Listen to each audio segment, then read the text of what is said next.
Hi guys, Jaryd Krause, host of the Buying Online Businesses podcast. And today I get to speak to Kurt Elster, who is the co-founder of Ethercycle.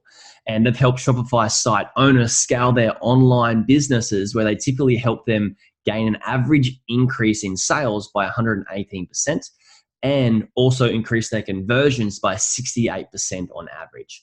In this podcast episode, Kurt and I dig into different marketing campaigns in both Google, Facebook, and also email marketing in ways that you can grow your e-commerce site.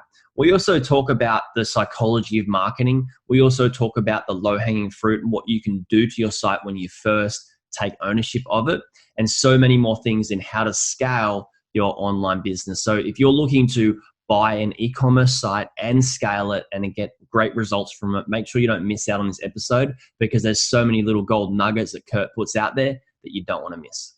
Today's episode is brought to you by Investors Club. Investors Club is a paid members-only marketplace for serious buyers interested in proven businesses that aren't listed anywhere else, because sellers sign a 2-month exclusivity agreement to only list with the membership. Now, there's also no purchase fees or commission, meaning the seller nor the buyer ever pay commission in any deal. Each listing has next level metrics to make due diligence far less time consuming, making it quicker for you to seal the deal.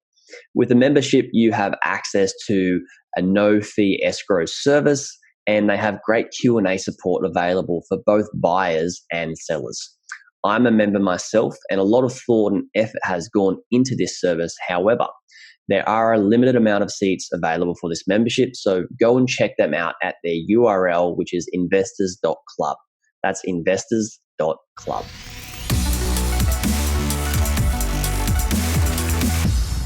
Hey everyone, and welcome back to another episode of the Buying Online Businesses podcast. And today we're very lucky we get to speak to Kurt Elster. Is it Elster? Yes. Perfect. It's a German word for some kind of bird.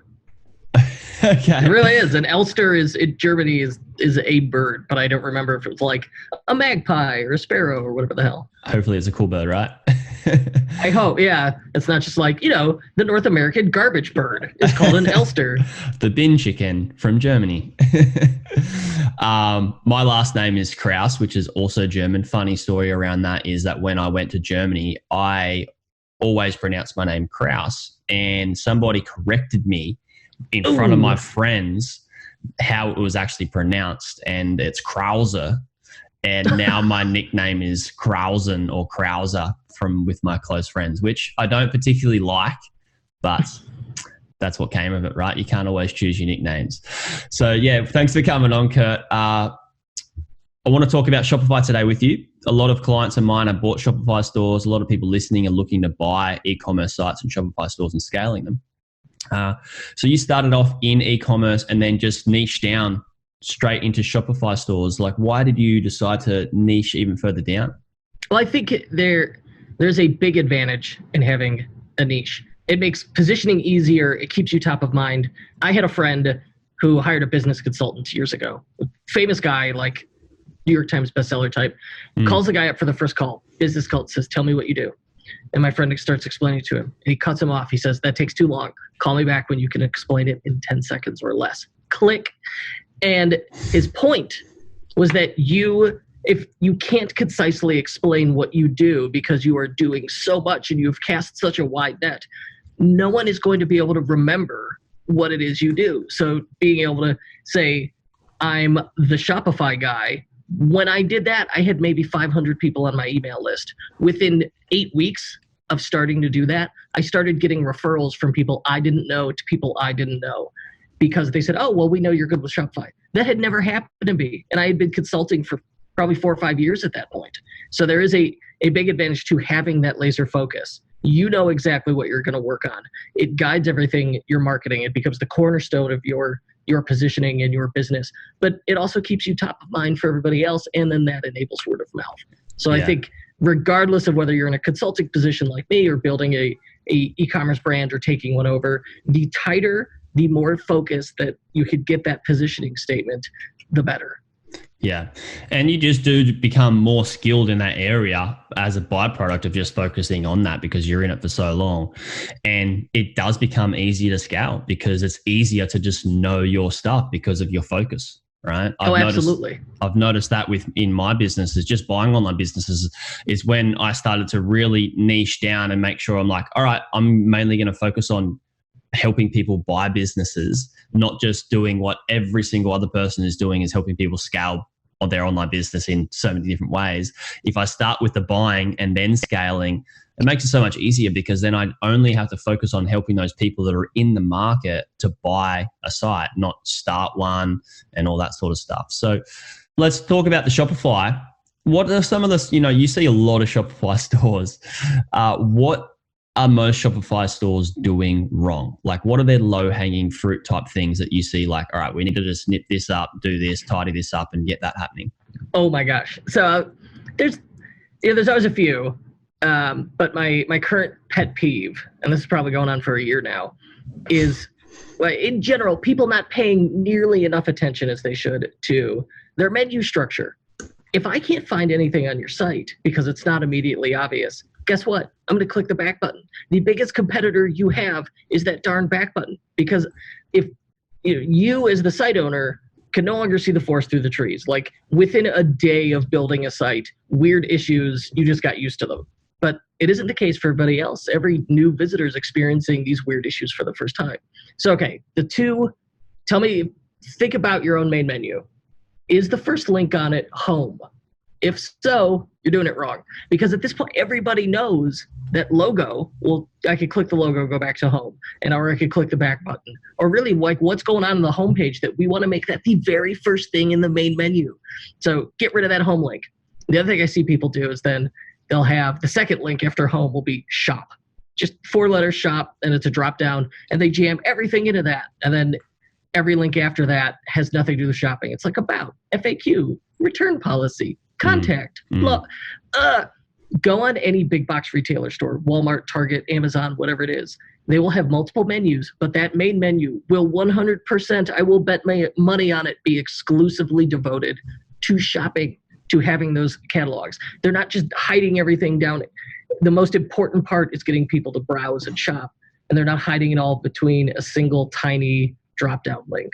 Yeah. So thinking the way your customers do, breaking your menus out, having a taxonomy that makes sense. You want to start to think like a librarian, like what's a sensible way to organize this information, and investing that time in figuring out your main menu to make it like, if I land on your site, how long does it take me to get to your best-selling product, to get to your best-selling category? It should be a few seconds at most. And that's where having that main menu is really important.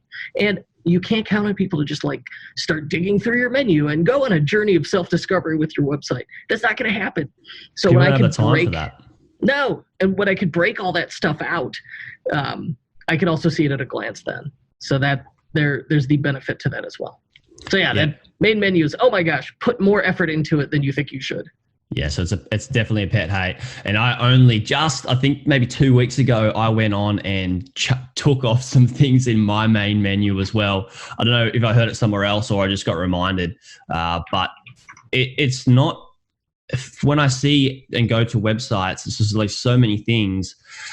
And you'll see this in when people have too many products on their store is, you get buyer's fatigue, and you can get, I believe you can get navigation fatigue. You just see like too many things going on up there. What am I going to click? Like, what do I actually want?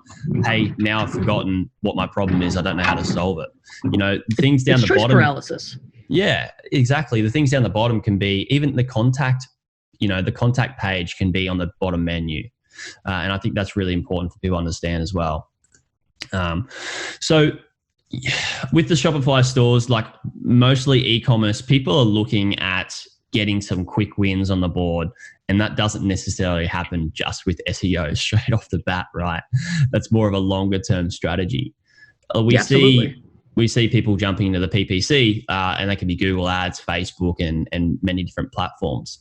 What are some of the examples of the most popular platforms per different brand or product? Is there a certain type of like industry acquisition channel? Yeah. Is there a certain type of industry that will get better results in pay-per-click from Google Ads as opposed to Facebook, and what would they be? So thinking about like the PPC, paid acquisition channels, we lovingly call Facebook the traffic store. You're going to go buy some traffic to your website. That you can't. There's no guarantee that this will be good traffic, right? But you could buy some traffic to your store. So the thing about Facebook ads is, I would say my most successful clients, the big 7-figure stores, will spend $10,000 to $50,000 a month on Facebook ads. But it's something they started by losing money on and then work their way up and scaled to it. And the tough part about Facebook ads is they're more expensive and they're more difficult than ever. And one of the things that occurred is, a few years ago, Mark Zuckerberg came out. He's like, hey, I just want you guys to be more connected to the things you care about, like friends and family. So we're going to show you more of that and less ads. Guess what? You reduce the ad inventory, the prices go up. It's a supply and demand problem. He doesn't give a fuck about our friends and family. He's just making more money on ads. So, and then at the same time, like years ago, big brands, BMW, Walmart, nobody cared about Facebook ads, right? And now suddenly they go, oh, this is pretty good. Like, this is way cheaper than these Super Bowl spots. And so you have these big brands buying Facebook ads, but they don't think about customer acquisition costs the same way mere mortals do. Like, I need to break even on that second purchase at least, or on that first purchase at least, and then make it up with customer lifetime value on repeat purchases. If I'm BMW, I start advertising to some kid at 15 in the hopes that he buys a car at 30 and then another one and then another one. They're not thinking like we are. So for that reason, like, if you're just starting out, if you don't have digital marketing experience, I would say this is the order I'd go in. After that long preamble, you want the actionable advice. Here you go. I would start with Google Shopping ads. Google Shopping ads have the fewest settings of a PPC network, and they're going to deliver the most qualified traffic. So I would start there. Now the downside to Google Shopping ads is, like, as a technical hurdle, setting it up, it's probably the most difficult. But once it's set up, it is much less fiddly than any of the others. Like, there's no doing ad creative, right? The other advantage there that I often see people miss, even sophisticated stores, is you could do dynamic remarketing ads with Google AdWords if you have Google Shopping set up. So it's like they visit, just like on Facebook, you can remarket with your product catalog. If I viewed, I viewed these Nike sneakers on your site. Now I'm on CNN and there's a banner ad with your Nike sneakers in there, and that's powered through Google Shopping connected to Google AdWords. So I'd start there, right? And that gives me highly qualified visitors to my site. It also gives me a remarketing strategy. So I'm increasing my total number of touch points, right? I've got Google Shopping, the website, and then my remarketing ad. Cool. From there, now that I've got my base set up, now I want to turn around and set up Facebook ads. And maybe you want to mess with Google AdWords, maybe not. It is really, I find it very difficult to get good qualified traffic by just bidding on keywords. But Google Shopping is fairly safe. I like that. So right now I want to try Facebook ads. And if you're buying a store, you have past customers, this can make your life a lot easier, because now you can use those to generate lookalike audiences, and you can start to figure out, okay, and these are the people. Yeah. And I already have a built-in remarketing. Google. Yeah. Yes. So with those Facebook ads, I want to run a top-level ad.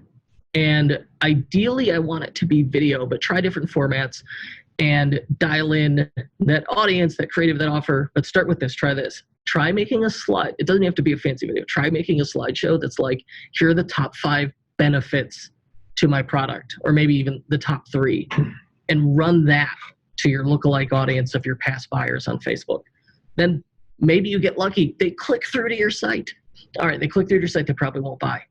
Now we run remarketing ads on Facebook. We've got remarketing ads going through Google. Multiple touch points. Oh my gosh, your website is going to follow them around the web like a lost puppy for a week. You can have it run longer, but 6 days is that initial window. And then maybe they come back and they add to cart, but they don't buy. Well, on Facebook, we could segment people add to cart. We could remarket to them again. Hey, here's a coupon code for 15% off, 10% off. And then they make a purchase. It doesn't stop there.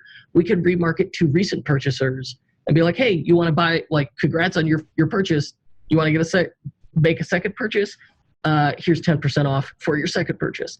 Now, you don't have to do discount strategies like this, but just a working example. The magic there is just the total touch point, the total number of touch points. So like marketers have known for a century, the more you hear that brand mentioned in a short period of time, the more likely you are to buy. So in that strategy I outlined, it's like Google shopping ad, Google remarketing ad, that Facebook cold ad, the Facebook remarketing ad, and then maybe 2 more remarketing ads. And then you're probably also going to run like an abandoned cart sequence. That is a really powerful place to start. And we could dive into a couple other strategies, but like for sure that's where I would start, and that's the order I would go in. I like you said that's the magic there is multiple touch points.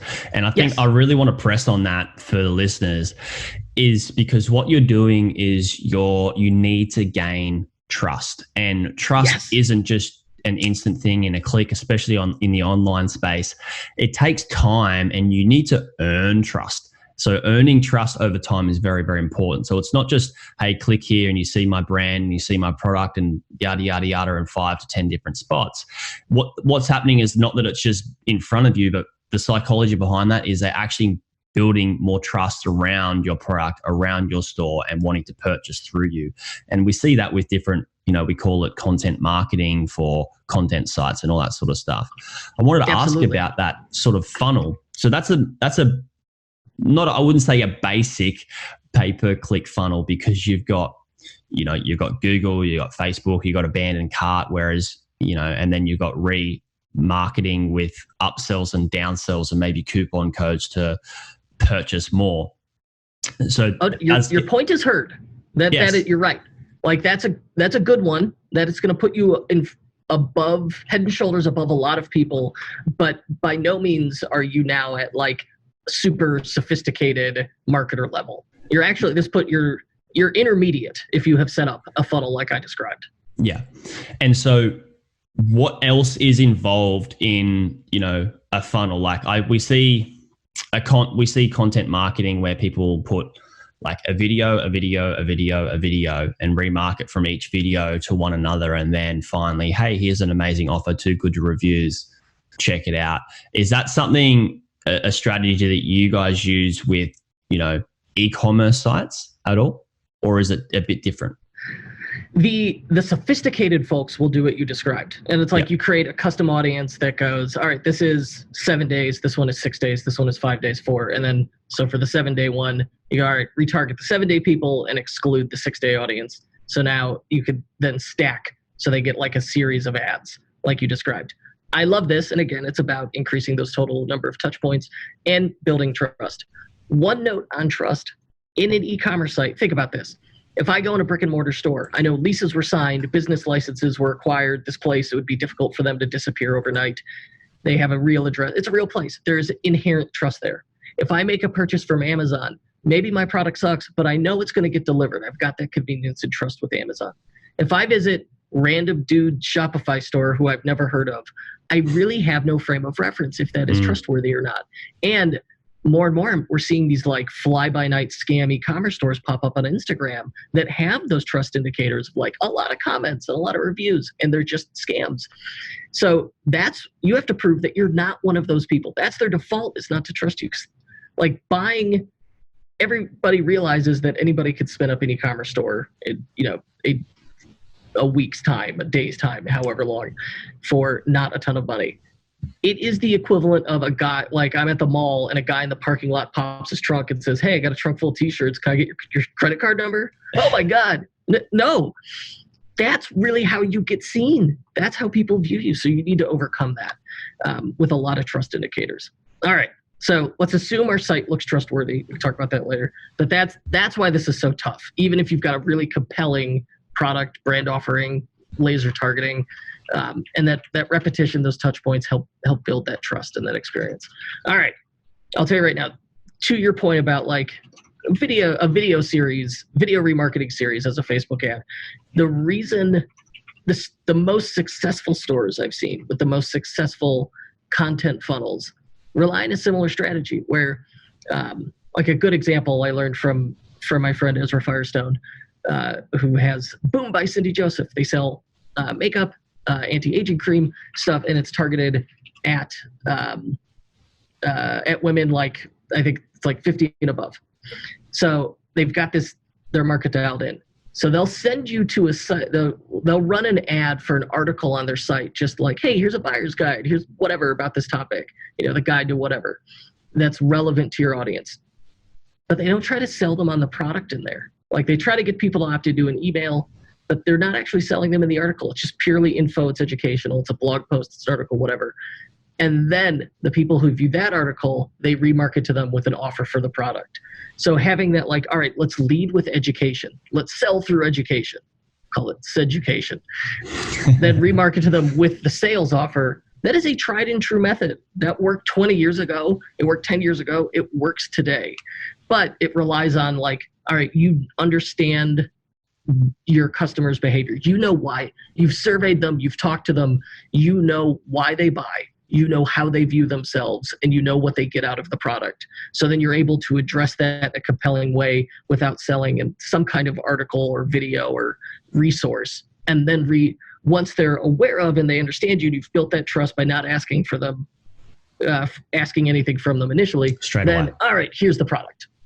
This is the strategy that I love, not just in business, but in life. It's really important, I feel, to go for the longer term strategy because it gains trust so much better than just sticking out your hand, like you said, and saying, hey, can I have this from you? Which is a sale, which can be sleazy in a way. But if you add value to somebody for free and not ask for anything, eventually you build up this bank account of trust. And yes, when it comes to a point where you're like, hey, I've got this, I'm not asking you to buy it, but I've got this thing here. I think it's going to be of value to you because I've just worked out what your wants, needs, fears, and frustrations are. Here's everything sold, and here's a special deal on it. Do you think you'd want it? The conversion rate's so much higher. Yes, you have to pay a bit more money in getting, videos or ads or content set up and making sure you put it in front of the right people. But that when people end up buying from you as well from this product is they absolutely love your brand. They love your products more, which then they see it as more valuable. And then you're more likely to get referrals and recommendations and shares for your actual products because, you've done the hard work at the start to start building a relationship before just saying, hey, I want to take something from you now. And I think it's super valuable. The phrase that Shopify COO Harley Finkelstein used is give more value than you take. And I heard that years ago. It has stuck with me. When you're out there putting value out, genuine value into the world, it will be repaid to you. So you're a consultant, you have clients, but your lead funnel really starts with, I'm just educating anyone who wants to for free and asking for nothing in return. And so it's a great way for you to build authority, for you to build trust, for you to stay top of mind, so that when someone says, man, I've got this problem, I need help with buying a business, this is the guy I should reach out to. And maybe you don't even work with them. You go, you know what? I've got someone who's perfect for this. Let me refer you to them. And then you don't ask for anything for that. That's how I run my business. It really pays come back dividends to you. Yeah, yes. It's going to come back to you. It's it's a natural law that if you put it out there and you help people, it may not be directly from you. And I spoke to Stephen Spencer, who is amazing at SEO. Tony Robbins says he's the best in the business for SEO.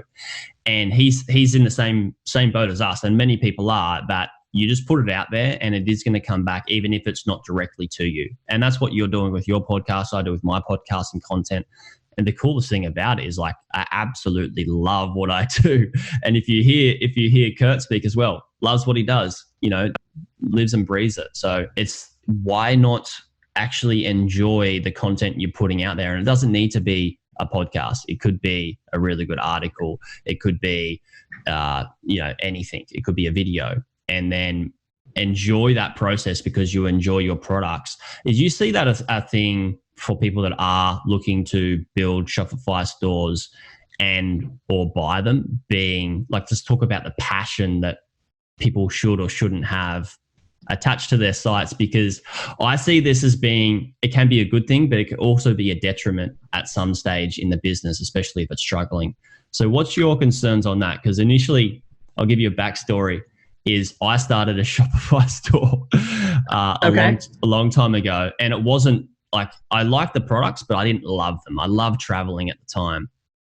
And I just wanted to basically make money. I wanted to make money online so I could travel and live the lifestyle and have this dream that so many people had. It didn't go very far, A, because I didn't know what I was doing, and B, I think if a part of it was because of less passion for the product.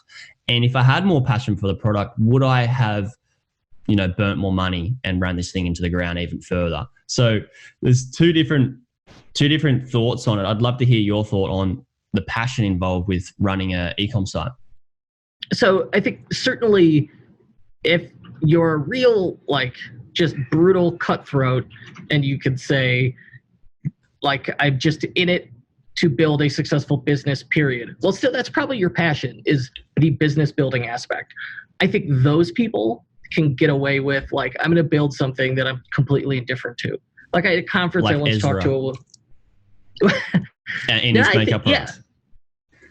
Yes. But at the same time, that, truthfully, that was, that came out of a real relationship he had with a woman named Cindy Joseph, who's, said passed away not long ago.